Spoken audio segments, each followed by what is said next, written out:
Nom nom nom. Oh, hey there.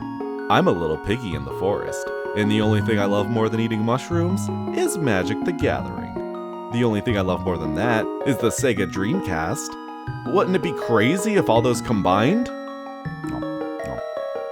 Wouldn't it? Released in June 2001 and only in Japan, Magic the Gathering is a video game developed and published by Sega. The game takes place in some random island in Dominaria, starting in a town called Magic Heart. A bad guy is posted up in a big tower, and to get in, there are 5 surrounding areas with 5 gems that need collected. And you're never gonna guess what color those gems are. There really isn't much plot past that. I can confirm because while the game has a ton of Japanese, it also has English voice acting all over. My friend's dead. An old IGN article implies an English release alongside online capabilities, neither of which happened. You know, the Dreamcast was kinda doing rough its entire lifespan, and the game came out right at the end. Makes sense we didn't get it. The game primarily features the 6th edition expansion, and then a few extra cards thrown in. Only fun ones. Other than that, it's magic. Shoutouts to this Game Facts guide and the translator on my phone for helping me navigate these menus. And honestly, the game is pretty easily played once you can fumble around. I'm gonna tell my kids this was Soul Calibur. There's all these small embellishments during gameplay that make things feel more lively, and some cards even have unique animations.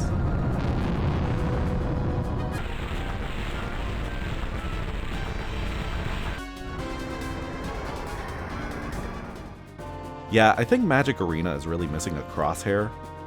I enjoy the void playmat aesthetic that a number of these console card games adopted. Maybe it's nostalgia, but maybe it's also because I feel like I'm actually participating in some ancient rectangle-based duel.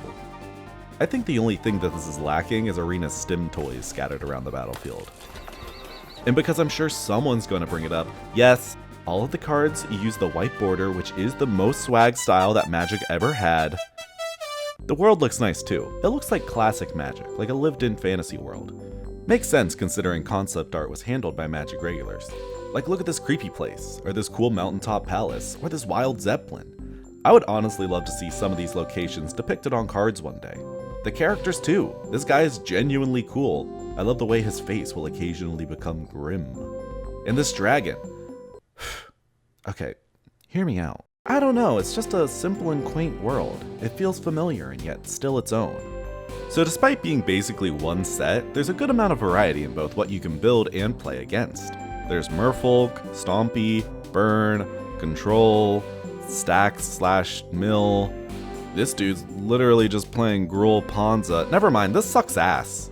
Like outside of 6th edition, they added cards like Winter Orb. I guess that's how you make a boss fight in Magic. But you know what? Maybe you liked when things sucked ass. There is a real variety in the decks that can be built, and scraping together a sealed pool over time is always really fun. It's a big part of the appeal of card game video games. Getting a rare drop does feel crazy, because it is rare. After trying to build an Enchantress deck, I should get that out of there. Went for a really simple green and white deck of large creatures and oh my god. Yeah, I guess this would be one of the last places you get to see some racist Magic cards, as 6th edition featured 2. And no, I'm not gonna show the fucking racist cards. I already said racist twice. That 3rd time will probably get me demonetized.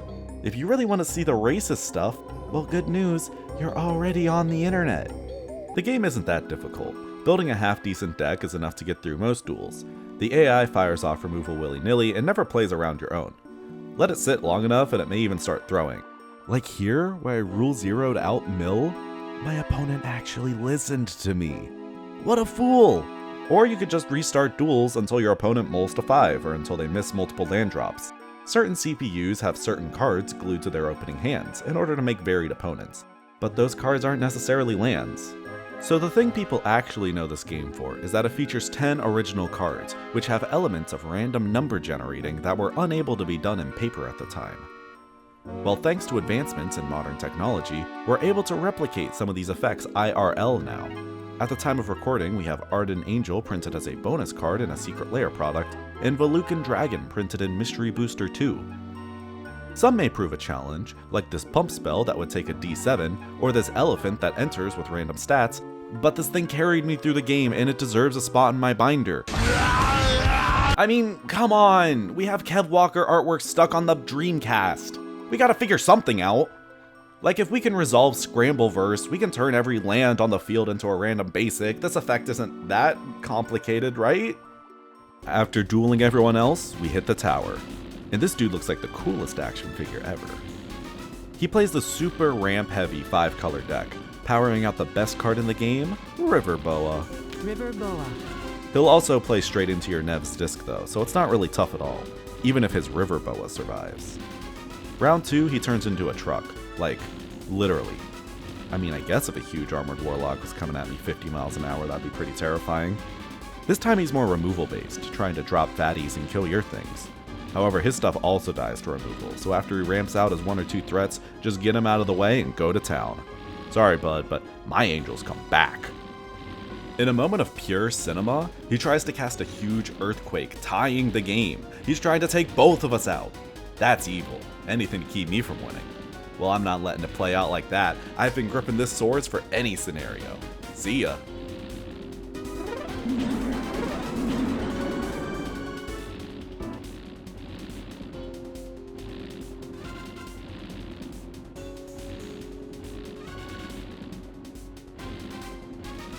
Okay, this is a final boss.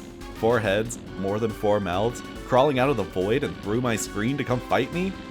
This was a tense one, but after pressuring it to use its own board wipe, it was just a matter of dropping my own creatures. Yeah, you can take that, Angel. I've got another. I gotta say, if this game does one thing right, it's making these fights feel like a fight. Even if it's one-sided, it still feels tense. Credits roll. There's a bunch of recognizable names. Tyler Bielman, Mike Elliott, Ron Spears, and all these other artists. I wonder if any of them have any memories at all of working on this game. Oh god, stats. That's wins and losses. You can see I got my ass beat in some of these fights. Final record, 31 wins, 36 losses. 272 cards collected. And that's the game. If this overview felt shallow, that's because it is. Like, once you show the Waterman, there isn't much left. The game doesn't run deep, trust me, I've been looking. The only things I can find developers say is that they really hope Japan will like Magic the Gathering, which I'd say that wish came true. But even the official website for the game has nothing. Even old promo videos have nothing. Even dumping random textures has nothing. How am I supposed to make a YouTube video without the cutting room floor? It's impossible, I need trivia! And don't even get me started on using Google in 2025. It sucks. Nothing but ads. Hey. And where were the mushrooms? The game was shroomless. Stupid little pig. Oh, what's up? Are you eating our fucking fairy circle? Yeah.